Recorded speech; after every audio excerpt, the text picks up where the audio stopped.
and who he's supporting. Was it a surprise? Did he go with Cornel West, Jill Stein? Well, we'll tell you about that in a second. But as you know, we do the show live Monday through Friday, 6 to 8 o'clock. We were just at the DNC and back in the LA studios today and next week. So make sure you're checking it out at 6 o'clock Eastern for all the details. But he has suspended his campaign, meaning he's still on the ballot in a bunch of states. He says he's going to withdraw his name from on the ballot in 10 states. Okay, interesting. Should you still vote for him? He says, yeah, kind of. And so, and he says there's like a possibility that if it's deadlocked, that he still could be president if you vote for him in the states that he's in. But this is the kind of like fantasies that people hang on to at the end. I know how it goes. And so it is what it is, and it's kind of normal. But who he's supporting is the relevant part. And the relevant part is that he is supporting the libertarian. No, I'm kidding. No, not the libertarian candidate, whoever the hell he is. Donald Trump. So what does it mean that he's supporting Donald Trump? Well, that's another thing that's confusing. So he says, we're allowed to disagree. And which I like. I mean, I like it as a concept, and I like that he asked for it. And we did. Just because I'm supporting him doesn't mean that I now agree with everything he's saying and will support him 100% on everything. I get it. So is it an endorsement? He's like, well, not exactly, but kind of. Okay, so he's splitting hairs on the endorsement. He's splitting hairs on whether he's going to be on the ballot in some states, except for the fact that he is going to be on the ballot in some states and withdrawing in others, right? The withdrawal part's kind of maybe not. Maybe they still had to spend a lot of money to finish up the process, and they're not going to spend that money. But bottom line is, nobody's going to pay attention to any of that nuance. They're just going to see, oh, RFK Jr. dropped out and he's backing Donald Trump. No one cares about the difference between support or endorse, right? I care. I get it. And sometimes it makes a difference where you say, look, I'm not vouching for the guy, but yeah, between the two, I'm going to pick this person, right? That's totally fine. But this isn't just, hey, I'm going to pick this person and I'm going to vote for him and I'm going to encourage people to vote for him a little bit. This is like no, I want you guys to vote for him. He muddles it up by saying, no, in the states I'm in, still vote for me. But overall, is this going to be a big deal now that he's backing Trump? And the answer is not really, guys. I mean, he was down to, at his peak, he was like at 20% Democratic primary. Nobody else was taking him seriously, but I was. I'm like, 20% is a giant number. If you're not taking that seriously, you're just being biased. And unfortunately, that bias worked, right? You know us. We keep it real. We're honest. So would RFK Jr. have won the Democratic primary or as an independent in the general election? Very unlikely. But did he get a fair hearing? Absolutely not. It was comically unfair. So anyone who's at 20 points, I mean, look, we had people in debates and town halls in 2020 when they were at 2 points, 1 point, right? He's sitting at 20 points. They never gave him a chance. All they did was smear him. And you could say, hey, it was justified. I mean, some of those stories, remember, guys, they're digging up dirt. It's Oppo research. And you could say, yeah, but they had a lot on him. Okay, fine, that's fair. And if you want to get fixated on those stories, I don't blame you guys. I get it. Some of those stories are weird. But the bottom line is, did they then come ask him on a town hall so he could explain it and he could explain his policies? Did anyone in media ever explain his policies outside of us? I'm not sure a single outlet did other than the Young Turks. No, that's not fair. I'm sure he was on with 3 hours with Rogan, so I'm sure they talked about policy and stuff. So overall, the media is not just, hey, I'm covering what's going on, and I'm just a neutral observer. No, the media decides who basically is allowed to run and not run. So when he had a legitimate shot in the Democratic primary and they wouldn't give him a town hall and they wouldn't give him a debate, that ended it, because people have this fantasy in their mind of, oh, There's a battle of ideas. I care a lot about politics, so I assume everybody cares a lot about politics. And so they all go to the town square, and Bobby Kennedy Jr. gives his ideas, and Trump and Kamala does. Everyone in the country listens, and then they make an informed decision. And if they didn't, if Bobby's numbers are down, that means that they didn't find him popular enough. No, that's not how reality works. The reality works in that almost nobody gets to hear his ideas or policy positions or anything about him because the media blockades him and goes, "No, you're never going to go to the town square." It's in that analogy, you can't get everybody else gets a free ride right in the middle of the town square where everybody can hear them, right? And you can't catch a taxi, you can't catch an Uber, you go out to walk there and they club you in your kneecap, and they just don't let you get to the American people to make your case. Because that isn't about Bobby Kennedy Jr. It's about the entire process. That's the same thing they did in 2015. For a whole year, as Bernie was closing 40, 50 points on Hillary Clinton, they still like, nope, nope, no, don't nobody allow him in the town square. Nobody allow him in the town square. We're gonna make sure he loses. I mean, we're super objective and totally unbiased. It's preposterous. It's ridiculous, right? So they did it to him like they do it to any outsider.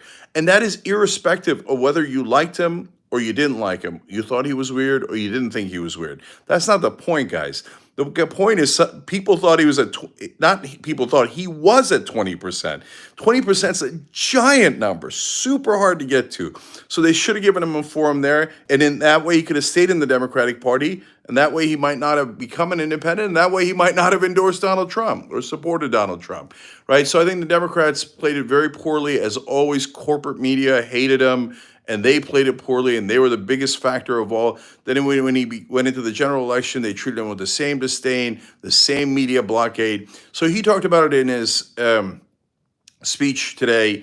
And thank you for the super chat. I do try to give a shout out to super chats and members as I do the live videos. This here young fella's YouTube channel. That's a funny handle. Much love right back at you, brother. So, but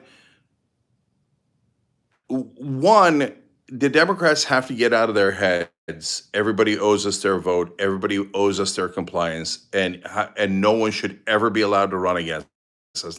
Hey, I don't give a damn who runs against me. My ideas are awesome. I have all the opportunity in the world to present it to them through CNN, mainstream media, New York Times, online media. So like if I'm running and I had that kind of opportunity, and Rando Bob and Rando Susie want to run against me, I got no problem with that. I'm not going to have any issues with their ideas or their platforms. That'll be easy for me. But the Democrats are always worried. Limit competition, limit competition. And corporate media loves to limit politicians. Politburo in the old Soviet Union, or the Iran's Revolutionary Guard and Inner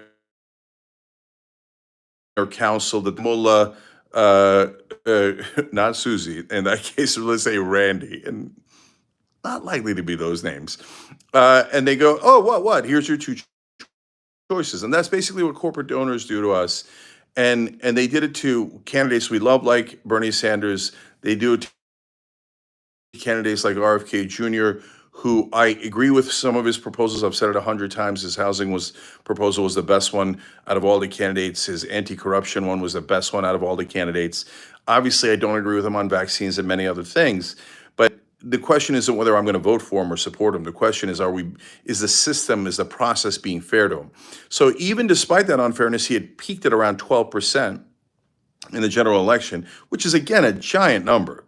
12% in a general election is unreal. And that earned him nothing from mainstream media.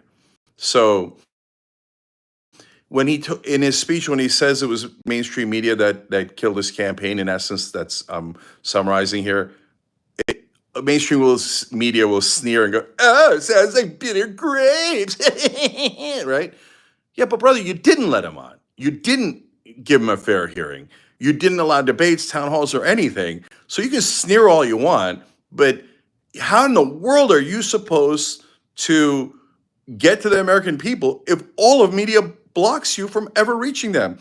You think you're going to reach 330 million people from a street corner? So no, the media is totally guilty in this case, and especially if you like other populist outsider candidates or the potential of those kind of candidates, you shouldn't like what they did to him. So anyway, but the bottom line is, from 12 points, he got down all the way at this point to 2 points. John Evans, thank you, brother, for becoming a member. You can hit the join button below and become a hero like John. Jay Clark, thank you for the super chat, saying it's a great speech by RFK, and obviously Jay likes him and says he's a sincere and good man, and this will probably help Trump. So, but that's the rub, Jay, and that's what I'm getting to in the conclusion here for now, which is that he's down to 2 points, and almost all the Democratic leaning or left leaning supporters he had kind of Joe Biden. And the main thesis of Bobby was, I'm not Joe Biden or Donald Trump, and you all hate Joe Biden and Donald Trump as your two choices. Makes sense. That's why he did so well. But now, people have a real choice in Kamala Harris. That's a different conversation as to whether you like her and et cetera. Obviously, we think, especially combined with Tim Walz, that she's an infinitely better, candidate than Donald Trump, infinitely better than Joe Biden. So we feel like there's some hope back. A lot of his supporters, importantly, thought that there was some hope back. So he lost a lot of those left-leaning supporters, and he was down to that 2% that were likely Trump-leaning anyway. So my bottom line on this, and I've talked a lot about it on other media, as well as a little bit on Young Turks, is that I think it comes down to like a 1-point difference that he could help Trump. On the other hand, 1 point could this interesting run that he had is now come to drive that 1 to 2% to Trump. As a person who wants Trump to lose, I'm not overly worried about it.